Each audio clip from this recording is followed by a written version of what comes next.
Central content is off 9% during the first hour of prime time and down 12% in the second hour. But oddly enough, it's up 78% on this show. A spokeswoman for Viacom CBS says he simply cannot explain why there's less sex on TV. Now he says the chastity is not a strategy at CBS. We're on top of that story, so you don't have to. Cât vedem cu ochii, numai sonde.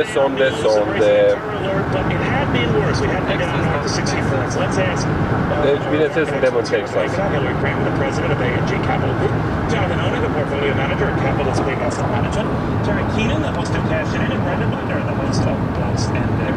Brendan, to you first. Currency, so we know what's going on around us. Bill Congressman, we know that Osama bin Laden issued a message that was shortly followed Asta e un trenuleț pentru Mihăița. Arabia and Casablanca and elsewhere. 4 locomotive și cu Is it a safe assumption that there is containere încălecate. the continental United States?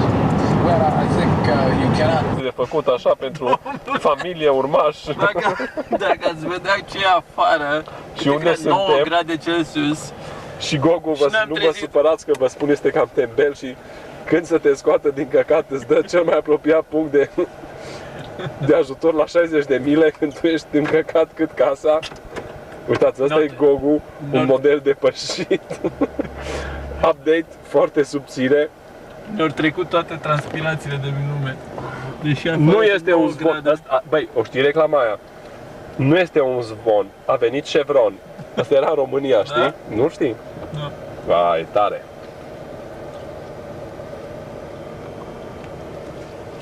De ce să o mai lungim? Suntem cu rezervorul plin.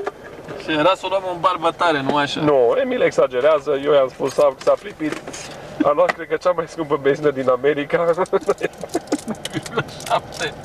Am plătit $50 pe un Îți luați strop de picătute.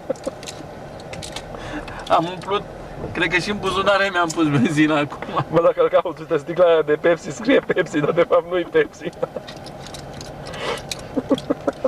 Weekend, he offered to pull out from this area of Gaza as a test case to see if the new Palestinian security chief is willing or able to stop these attackers. Now, what's interesting, Britt, is when the Israeli tanks pulled back today, something happened that has not happened before. There was a spontaneous demonstration by Palestinian residents of this town, but they weren't demonstrating against Israel this time. They were angry and they were demonstrating against these radical Palestinian groups that were using their homes and their children for cover to fire these rockets into Israel. This is possibly a sign that if the Israelis can ease closure and ease conditions for the Palestinians in some areas, then Abu Mazen may be right and may actually have a chance of succeeding. Back to you, Britt. Jennifer Griffin, thank you very much. The U.S.-led coalition's march on Baghdad last month was unprecedented. Many expected stiff resistance from Saddam's notorious Republican Guard. But that resistance never came, and now at least one Iraqi soldier thinks he knows why. Correspondent Carol. Dacă împingeam, tot ajungeam. The country highway into Baghdad is littered with charred Iraqi. This former medic, who does not want his identity revealed for fear of retribution, struggled to save his dying comrades. He says the Americans, armed with sensitive information of the Medina's location, picked them off one by one and rolled unchallenged over this strategic bridge. Not only that bridge, I told you, there's so many bridges around Baghdad. Bridges like these were packed with explosives.